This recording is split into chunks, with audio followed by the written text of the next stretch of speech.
मनोज जरांगेंचे मालक एकनाथ शिंदे आहेत। शिंदे जरांगेंना ओबीसी उमेदवार देऊ देणार नाहीत अशी थेट टीका ओबीसी नेते नवनाथ वाघमारे यांनी केलेली आहे। ओएसिस फर्टिलिटीच्या तज्ञांनी आयव्हीएफ उपचार पद्धतीद्वारे 1 लाखांहून अधिक जोडप्यांना मातृत्व प्राप्तीचा आनंद दिला आहे।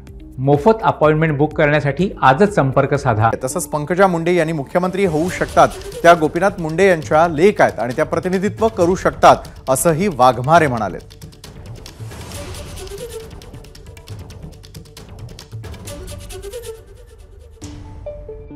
जो माणूस 4 दिवसात उपोषण सोडून पळून जातो आणि समाजाची फसवणूक करतो, ते वारंवार पुन्हा राज्य सरकारची आणि समाजाची दिशाभूल करण्याचं काम करतो, तो उपोषणाला बसू शकत नाही। मागच्या वेळी 4/4 दिवशी पळून गेला तो माणूस आणि समाजाच्या तोंडाला काळं लावण्याचं काम केलं। जरांगेने आता मराठा समाजाला फसवण्याचं काम बंद करावं। जरांगे हे निजामी मराठ्यांचं नेतृत्व करतात आणि निजामी मराठ्यांसाठीच लढण्याचं काम करतात। एक तर मनोज जरांगे 288 उभे करायचे म्हणतात, परंतु माझं चॅलेंज आहे त्यांनी 288 नाही, फक्त 88 उमेदवार उभा करून दाखवावेत आणि त्यापैकी 8 आमदार निवडून आणून दाखवावे। जरांगेचे मालक मुंबईमध्ये आहेत, मालकांनी जेवढी चावी दिली तेवढंच जरांगे टुकटुक करतात। जरांगेने ओबीसी उमेदवार द्यावा, आम्ही त्याला पाठिंबा देऊ। का होऊ नये पंकजाताईनं मुख्यमंत्री?